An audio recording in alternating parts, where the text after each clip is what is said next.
Merry Christmas, guys, and I just want to showcase the recent project I've been working on. It's an Xbox controlled robot. Now for the demonstration. So when I press both triggers, I have mapped everything to the triggers because it's just easy.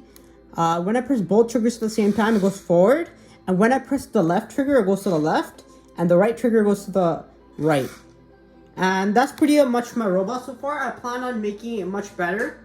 I now want to show you my robot in more depth, like for example, what these switches do. So this switch right here controls the fan. So when I turn it off, it turns off the fan. When I turn it turns on the fan. The reason why I have a fan in general is because the Raspberry 4 I use, it's basically a Linux computer. So it's a power hog and it overheats a lot, so I need a fan. So that's why I have a fan.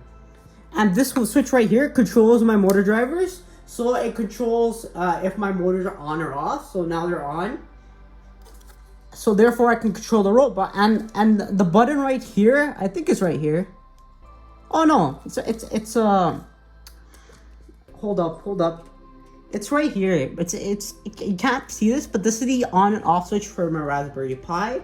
The reason why I have 3 power supplies, because if you count, you see 3 power supplies: a 9-volt one, a 6-volt one, and a 5-volt one again.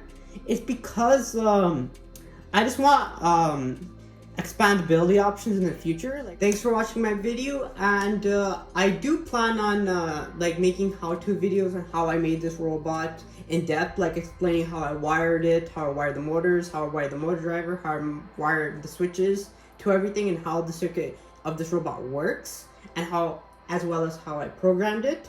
I will make those videos in the future. I just wanted to make a video just showcasing what my robot could do, because I spent the whole like 6 months working on it, basically a semester. So I just want to showcase what I did so far.